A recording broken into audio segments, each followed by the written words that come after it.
Hey everybody, welcome to Vacuum Wars, where each week I test and review vacuums. This week I thought it would be fun to answer a question that I get all the time, which is, which vacuums do I actually use? I obviously have a lot of vacuums and could theoretically choose any one that I want at any price. So in this video, I'll take you behind the scenes and show you which ones I actually use. Before I answer that though, I should point out a few things. I actually use about 7 vacuums on a regular basis, both at home and at the Vacuum Wars studio. Because I have so many to choose from, I find that I use specific vacuums for specific jobs, which we'll see in a moment. I also wanted to mention that of these 7 or so vacuums, they change all the time as new ones come out. And I'll mention a few things about that as we progress as well.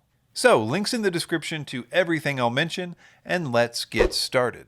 I'm going to start off by talking about which vacuums I use at Vacuum Wars Studios, where I'm always doing some kind of messy test with vacuums and robot vacuums. One vacuum that's seen a lot of use at the studio since I bought it almost a year ago is the Riccar Superlight Cordless R10CV. I use this one for resetting my deep clean test, where I embed exactly 100 grams of sand into medium pile carpet to see how good vacuums are at getting deep down debris in carpets. This is a test where it's absolutely critical that I get all the sand out of the carpet from the previous test to make sure I have accurate results. Riccar corded vacuums are expensive, but amazing with carpet agitation, and they have a ton of power. When I tested their cordless version, the R10CV, I was pretty skeptical, but it has the same great agitation as their corded vacuums, and it has a ton of power for a cordless. It still has its limitations to be sure, and I don't use it for much else besides this, but it has become my go-to vacuum for when I need carpet cleaned and I need to be absolutely sure it did the job. I also use the new Shark Vertex at the Vacuum Wars studio, mostly for picking up the big messes that other vacuums leave behind. I used to use the Shark Apex 0M for this purpose, but since the Vertex came out, and after our review of the Vertex, I realized it was basically the slightly better version of the Apex. I have retired my Shark Apex, I actually gave it to my mom, and started using the Vertex instead. Anyway, since most vacuums can't pick up everything I throw at them in the various tests, there is inevitably a big mess left behind at least once or twice a week. The Vertex is the vacuum that I turn to when it has to be picked up. It's the vacuum of last resort. It's the one I turn to when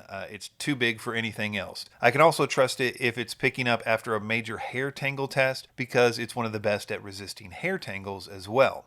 I will also occasionally use it to clean the whole studio, but mostly that job falls to whatever the current best Dyson cordless is, which in this case is the Dyson V11. I use my Dyson V11 cordless vacuum a lot like the Vertex actually. In fact, I prefer to use the V11 for cleaning up after and resetting the stage if the mess from the previous vacuum isn't too big, because the V11 is cordless and thus more convenient than the Vertex. I also use the V11 to clean the whole studio more often than not, mostly again because it's convenient, it's light, it's cordless, but I really do love using Dyson cordless vacs. I think in general they are the best in terms of build quality, power, and battery life. I used to use robot vacuums to clean the studio in the past, like the Roborock S5 and more recently the Roborock S5 Max, which I think are great all-around robot vacuums, but these days I only use robot vacuums at home since the studio setup changes too much and I could be in the middle of some large test with stuff all over the floor for some video shoot, so I just find it's better just to vacuum the studio without robots. So that brings me to the vacuums I use at my home, and here again there is more than one. I'll start off with the one that I've mentioned recently, the Ecovacs T8 AIVI robot vacuum with the auto empty bin. This is currently the top of the line robot vacuum from Ecovacs, which has all the bells and whistles, including the front mounted camera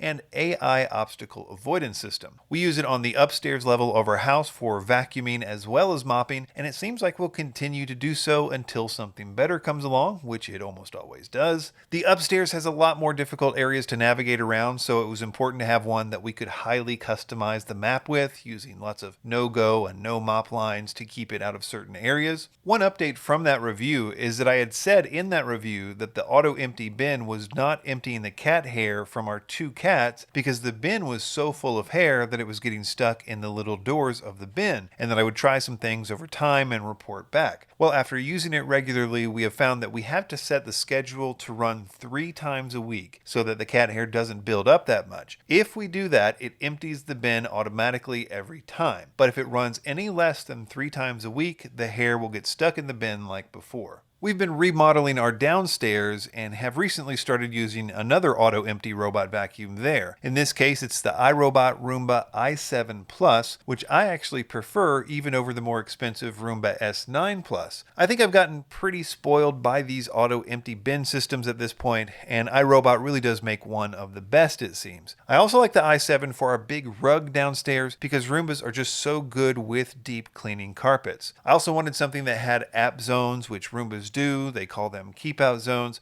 iRobot has recently updated a lot of things on their app, which I'll talk about in a future video, but the bottom line is that we use the Roomba i7 Plus downstairs. I run it twice a week with no issues emptying the bin so far. I'm really not sure if that's because the auto empty bin is better than the ACOVAX with hair, or because only one of our cats likes to go downstairs. I'll test that out at some point. One of the more interesting things I think about this video is that the upright vacuums we use at the house are the same ones we've been using for years. The Shark Navigator Liftaway NV352 and the Shark Liftaway Speed with DuoClean NV803. These are the ones that we used when we ran our cleaning business, and I guess we just saw no reason to upgrade. The Navigator has been through a lot. It doesn't have the original hose, as you can see, but other than that, it's in pretty good shape. We use the Navigator Liftaway mostly for above floor cleaning or for stairs. It's also the go-to vacuum for carpets. It's interesting, really. It's by far the cheapest vacuum in this list, and maybe it's the sentiment or something, but it's still the one I grab more often than not. The Rotator Speed is the vacuum that we fell in love with for vacuuming hard floors when we were cleaning a lot of huge cabins which had mostly hard floors. The combination of that DuoClean roller and its lightweight design, where it gets the name Speed from, makes it nearly perfect for that application. The downside, besides the fact that it's now discontinued, is that it's basically terrible for hair wrap. And Shark, if you're listening, I've been waiting patiently for 2 years for you to come out with a powered liftaway Speed with DuoClean and your anti-hair wrap technology. Just go ahead and make one already. I promise I will buy it.